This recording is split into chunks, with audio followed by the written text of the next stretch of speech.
నమస్కారం. మా ప్రేక్షకులందరికీ కూడా ఒక మనవి. ఈ మాస ఫలితాల వీడియో నోటిఫికేషన్స్కి మా ఇన్స్టాగ్రామ్లో ఫాలో అవ్వాల్సిందిగా మనం చేస్తూ ఉన్నాం. నమస్కారం.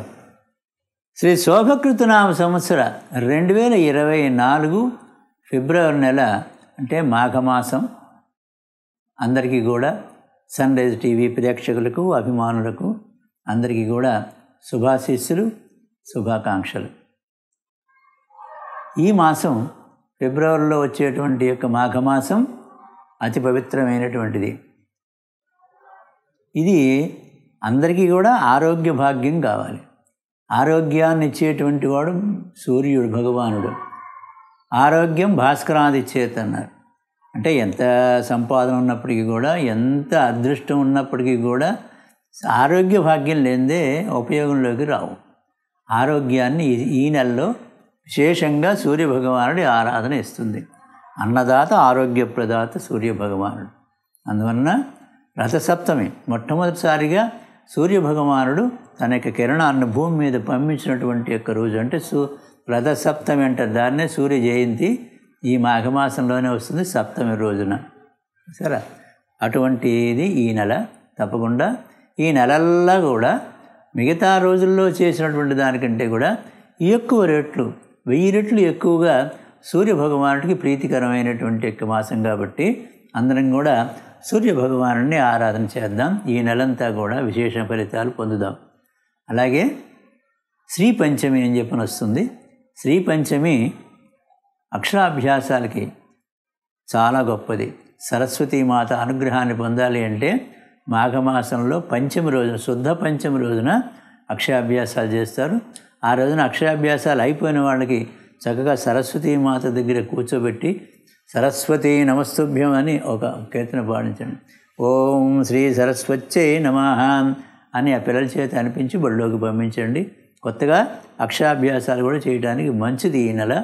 ఇవన్నీ కొన్ని విశేషాలు చాలా దీంట్లో ఉంటాయి. మహాశివరాత్రి కూడా దీంట్లోనే వస్తుంది, కానీ ఇది మార్చిలోకి వచ్చింది ఈ సంవత్సరం. అప్పుడు వచ్చే నెలలో వాటి విశేషాలు మనం చెప్పుకుందామని చెప్పినని మనం ఇప్పుడు రాశి ఫలితాల్లోకి వెళ్దాం.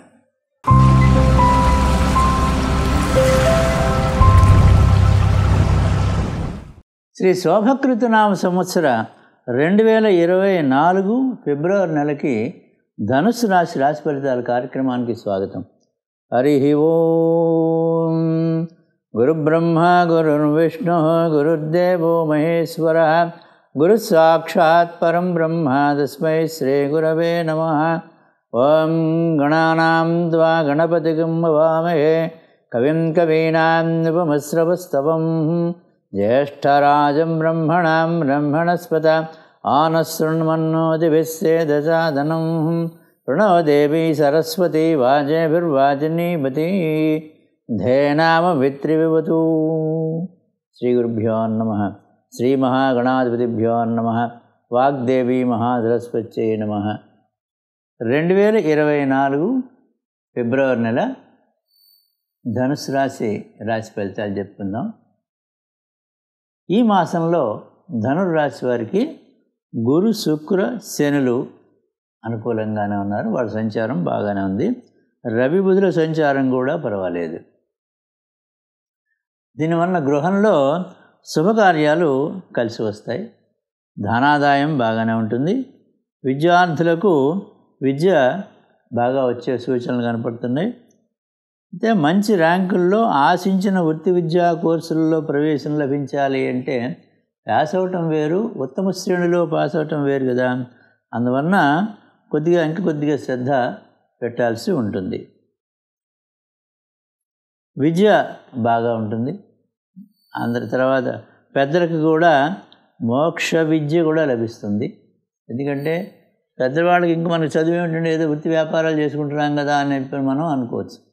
అంటే వాళ్ళకి ఏమిటి ఆ విద్య అంటే, ఈ జన్మలో ఏదో పుట్టాం, పెరిగాం, కొద్దిగా గొప్ప చదువుకున్నాం, ఉద్యోగమో వ్యాపారమో చేసుకుంటూ ఉన్నాం, ఇంతేనా ఈ జీవితం, మళ్ళీ ఏదో వయసు అయిపోతుంది వెళ్ళిపోవటమేనా, ఇంకేదైనా ఉందా, వచ్చే జన్మ అసలు ఉండదా, ఎలా ఉంటే మళ్ళీ ఈ నరజన్మే కుక్క పిల్లి కాకుండా ఈ జన్మే రావడానికి మనకి ఏం విద్య కావాలనేటువంటి అసలైనటువంటి యొక్క విద్యని నేర్పేటువంటి యొక్క మాసం ఈ ఫిబ్రవరి నెల ధనుసు రాశి వారికి. సంతానాభిలాషులకి సంతానం కలిగేటువంటి యొక్క విశేషం కలుగుతోంది. నిరుద్యోగులకి ఉద్యోగాలు వచ్చేటువంటి యొక్క అవకాశాలు కనపడుతున్నాయి. గృహంలో శుభకార్యాలు కలిసి వస్తాయి. భార్యాభర్తల మధ్య కాస్త ఇది కూడా సహించుగానే ఉంటారు, మాట పట్టింపులనే ఉండవు. అలాగే దూర ప్రయాణాలు కూడా లాభిస్తాయి. ఆరోగ్యం కూడా బాగానే ఉంటుంది, ఆరోగ్యం బాగానే ఉంటుంది, ధనాదాయం కూడా బాగా ఉంటుంది.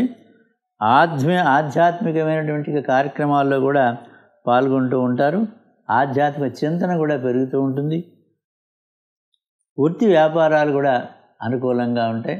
సంతాన రీత్యా మీకు కొంత సంతోషం కలుగుతుంది. సమాజంలోనూ కుటుంబంలోనూ గౌరవ మననలు మీకు అధికమవుతాయి. మొత్తం మీద ధనుసు రాశి వారికి ఈ యొక్క ఫిబ్రవరి నెల పర్వాలేదు, బాగానే ఉంటుంది అని చెప్పుకోవచ్చు, అనుకూలంగానే ఉంటుందని చెప్పుకోవచ్చు. ఇప్పుడు రవి సంచారం. రవి ఎవరు? 9వ రాశివాడు, 9వ స్థానం. 9వ స్థానం వాడు 1 నుంచి 13 వరకు కూడా మకర రాశిలో సంచారం చేస్తూ ఉంటాడు. అది మకర రాశి 2వ ఇల్లు అవుతుంది మీకు. ధనుస్సు మకరం కాబట్టి 2వది అవుతుంది. అది సామాన్యమైనటువంటి యొక్క సంచారం.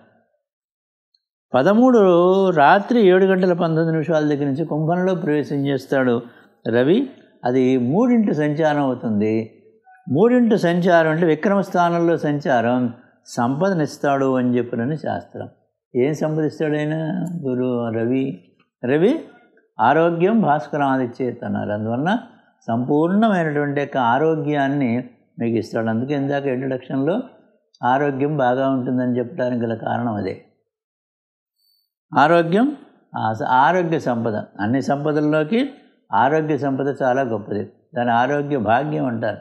ఎంత డబ్బులున్నా, మేడలున్నా, మిద్దెలున్నా, బంగారాలున్నా, పెద్ద పెద్ద బిల్డింగులున్నా, మెట్రోపాలిటన్ సిటీస్లో బిల్డింగులున్నా, ఎన్ని ఉన్నప్పటికీ కూడా ఆరోగ్యం లేకపోతే అవన్నీ మనకి అనుభవంలోకి రావు.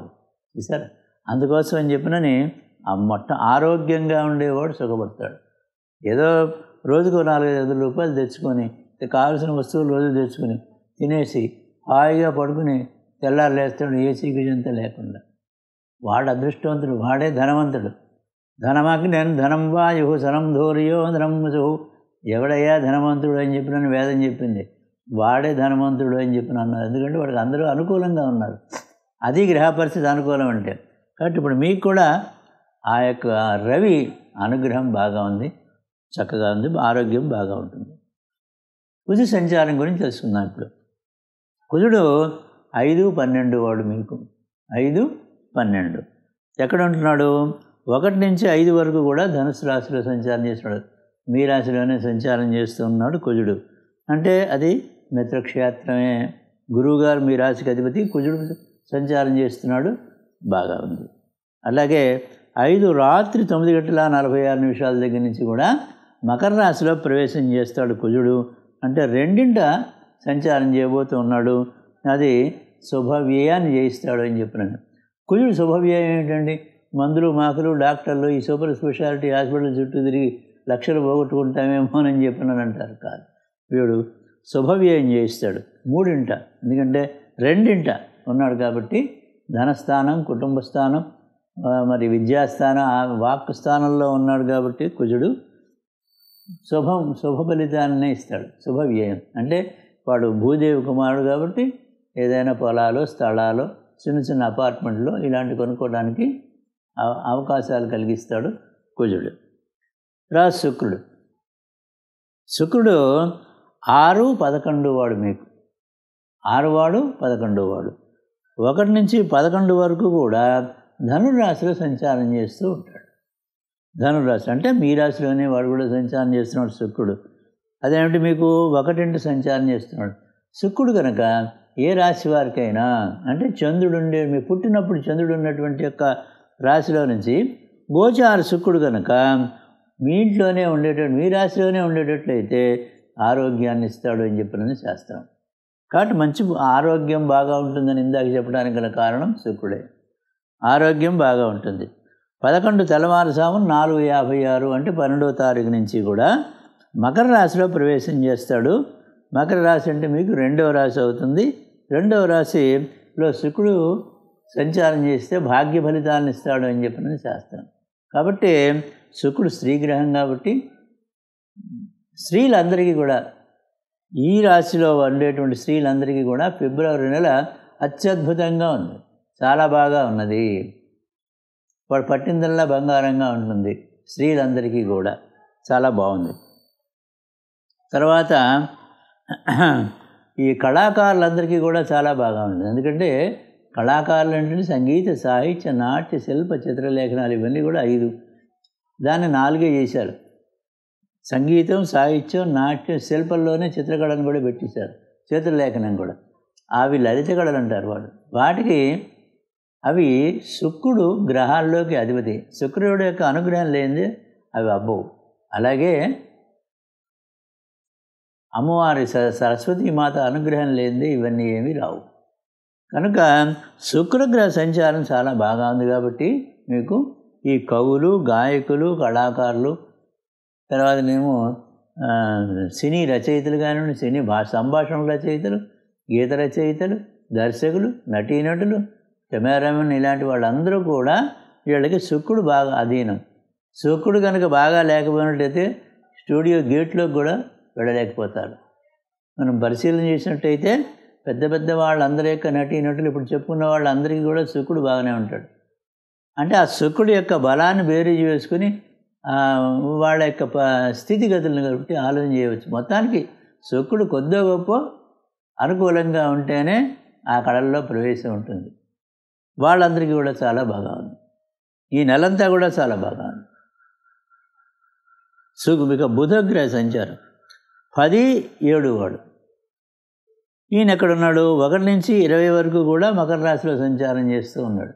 1 నుంచి 20 వరకు మకర రాశిలో సంచారం అంటే 2 సంచారం చేస్తూ ఉన్నాడు. బుధుడు కనుక 2 సంచారం చేస్తూ ఉంటే లాభ ఫలితాన్ని ఇస్తాడు అని చెప్పింది శాస్త్రం. లాభం అంటే ఏమిటి? బుధుడు వ్యాపారకారకుడు. వ్యాపారస్తులందరికీ కూడా చాలా బాగా ఉంటుంది. అలాగే సౌమ్యవాది బుధుడు. ఎక్కువ పోట్లాట జోలికి వాటికి వెళ్ళడు. ఏదో వాడి పని ఏదో వాడు చేసుకుని పోతూ ఉంటాడు. అలాంటి యాటిట్యూడు ఈ రాశిలో ఉండేటువంటి వాళ్ళకు వస్తుంది. ఈ యొక్క 1 నుంచి 20 వరకు కూడా సౌమ్యంగా ఉంటారు. సత్వగుణం ప్రధానంగా ఉంటుంది. అది తర్వాత అంతకితం ఈ మాట తీరు సరిగా లేకపోవటం మూలంగా కొన్ని పనులు చెడగొట్టుకుంటాం. ఈ రాశి వాళ్ళు చెడగొట్టుకుంటారు. కానీ మళ్ళీ ఇప్పుడు మాట తీరు బుధగ్రహం మూలంగా సౌమ్యంగా ఉంటుంది కాబట్టి ఆ పనులన్నీ కూడా పరిష్కారం అవుతాయి. తర్వాత విజ్ఞానకారకుడు బుధుడు విజ్ఞానాన్ని ఇస్తాడు బాగా. ప్రపంచం యొక్క విజ్ఞానం అంతా కూడా మనకి ఒకటొకటి తెలిసేట్టుగా చేస్తాడు. తర్వాత 20 ఉదయం 6:05 దగ్గర నుంచి కూడా కుంభరాశిలో ప్రవేశం చేస్తాడు బుధుడు. అది 3 సంచారం చేస్తూ ఉంటాడు. విక్రమస్థానంలో సంచారం చేస్తూ ఉంటాడు కనుక శుభవ్యయం చేయిస్తాడు అని చెప్పినని. అంటే వ్యాపారంలో బాగా కలిసి వస్తుంది. అలాగే మంచి వస్తువులు ఏమన్నా కొనుగోలు చేసేటువంటి యొక్క అవకాశాలు కూడా కనపడుతూ ఉన్నాయి. కాబట్టి ఓవరాల్గా బుధుడు కూడా శుక్రుడు మాదిరిగా నెలంతా కూడా చాలా బాగా ఉన్నాడు. అలాగే గురు సంచారం. గురువు యొక్క సంచారం, గురువు ఎవరు? 1-4 అంటే మీ రాశ్యాధిపతి గురువు. అలాగే చతుర్థాధిపతి కూడా వాడే. 1-4 1 మీ రాశి అధిపతి, 4 మీనరాశికి అధిపతి కూడా వాడే కాబట్టి 1-4 వాడు ఎక్కడ సంచారం? మేషరాశిలో సంచారం చేస్తూ ఉన్నాడు. మేషరాశికి అంటే 5వ రాశిలో సంచారం చేస్తూ ఉన్నాడు. రజితమూర్తిగా సంచారం చేస్తూ ఉన్నాడు. బెస్ట్, చాలా బాగుంది. గురువు గారి యొక్క అనుగ్రహం సంపూర్ణంగా ఉంది. మీ రాశి అధిపతి అయినటువంటి యొక్క గురువు గారి యొక్క ఆ సంచారం ప్రభావం మీకు సంపూర్ణ యోగదాయకంగా ఉంది. అది చాలు. మిగతా గ్రహాలు వస్తే సంతోషమే. మిగతా గ్రహాలు అనుకూలత లేనప్పటికీ కూడా గురువు యొక్క సంచారం కనుక అనుకూలంగా ఉంటే అన్నీ అవే సర్దుకుపోతాయి. ఎందుకని గురువు ధనకారకుడు, విద్యాకారకుడు, వాక్కారకుడు, గృహకారకుడు, వివాహకారకుడు, మరి వాహనకారకుడు. ఒకటేమిటి రెండేమిటి అన్నీ వాడే. వాడు అనుగ్రహం ఉంటే అన్నీ ఉన్నట్టే. పొద్దున్న లేస్తే మనం సంపాదించడం కానీ, ధనాదాయం సంపాదించడం కానీ, ఖర్చు పెట్టడం కానీ, పెళ్లి కానీ, పేరెంట్ కానీ, పిల్లలు కానీ, వాళ్ళ ఎదుగుదల కానీ అన్నీ గురువు గారి మీదనే ఆధారం. కాబట్టి వాడు బాగా ఉంటే చాలు, అన్నీ సర్దుకుపోతాయి. మధ్యలో ఏవో పిల్లలు వస్తూ ఉంటాయి, పోతుంటాయి. అది మీకు ఆ యొక్క అదృష్టం బాగా ఉంది ధనురాశి వారికి. సంపదనిస్తాడు కాబట్టి చాలా బాగుంది. పైగా వాడు రజితమూర్తిగా కూడా ఉన్నాడు, మూర్తిమంతం కూడా బాగుంది. శని మీకు 2, 3 వాడు, అంటే మకర కుంభాల రాశివాడు కాబట్టి ధనురాశి వాడికి 2, 3 అవుతుంది. కుంభంలో సంచారం చేస్తూ ఉన్నాడు, అంటే 3 సంచారం చేస్తూ ఉన్నాడు. 3 సంచారం చేస్తూ ఉండేటువంటి వాడు ఇందాక గురువుడి దగ్గర 5 సంచారం చేస్తున్నాడు, రజితమూర్తి అని చెప్పన్నాం. 5 సంతాన స్థానం. కాబట్టి సంతాన స్థానంలో మీ రాశ్యాధిపతి సంచారం చేస్తూ ఉంటే పిల్లల వలన మీకు సుఖ సంతోషాలు లభిస్తాయి, పిల్లలకి అభివృద్ధి ఉంటుందని చెప్పడం ఇందాక కారణం ఇదే. గురువుగారి సంచారం 5లో ఉండటం మూలంగా. తర్వాత శని సంచారం.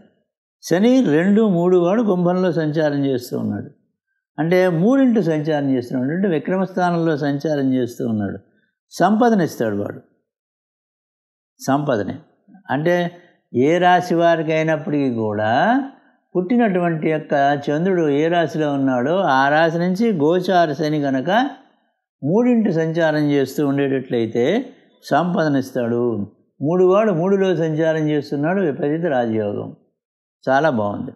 పైగా ఇతను 3 వాడు 3 కాబట్టి చాలా గొప్ప సంపదనిస్తాడు, విక్రమస్థానం కాబట్టి. ఏం సంపదనిస్తాడు శని? శని ఏంటంటే అసలు వాయుతత్వం వాడు. శని వాయుతత్వం అంటే మనం పీల్చే గాలి, వదిలే గాలి, అది లేకపోతే అసలు మనిషి బతకడం. వాడు పేరవడం, గాలి వదలడం, పీల్చుకోవడం లేకపోతే అసలు మనిషి బతకడుగా. అది ఉంటేనే మనం అందరం కూడా శివం. ఎప్పుడైతే గాలి పీల్చడం, ఆగటం, పీల్చడం, వదలడం ఆగిపోయింది శవమే. కనుక ప్రతివాడికి కూడా, ప్రతి ప్రాణికి కూడా శనియే ఆధారం. శని చూస్తే భయపడిపోతుంటారు చాలామంది. అసలు శని లేనిది అసలు మనం బతకం. అది బాగా మనం జ్ఞాపకం పెట్టుకోవాలి. సన్రైజ్ టీవీ వాడు మనకు అందరికీ తెలుసు, అందుకని చాలా మాట చెప్పుకుంటూ ఉంటాను దీన్ని. అటువంటి శని అనుకూలంగా ఉన్నాడు కాబట్టి మీకు ఈ ఊపిరితిత్తులకు సంబంధించినటువంటి, లంగ్స్కి సంబంధించినటువంటి వ్యాధులు రావు. అలాగే గాలి పీల్చడం, వదలటం ఏంటంటే ఉబ్బసం వాడు ఎక్కువగా గాలి పీల్చలేడు, వదలటం మాత్రమే కార్బన్ డైఆక్సైడ్ ఎక్కువగా వదిలేస్తూ ఉంటాడు. అది ఉబ్బసం ఉండేటువంటి విశేషం. కనుక అలాంటివేమీ మీకు రావు. శని అనుకూలంగా ఉన్నాడు కాబట్టి అది ఆయన ఇచ్చేటువంటి సంపద, ఆరోగ్య సంపద. తర్వాత పట్టుదలతోటి కార్యసాధన కూడా చేయడం జరుగుతుంది. బీపీలు రావు. బీపీ మీద కూడా అధికారి శని, అంటే నరాల ఒత్తిడి అనమాట, అది లేకుండా చేస్తాడు. కాబట్టి ఇన్ని విధాలుగా ఉపయోగకారి శని.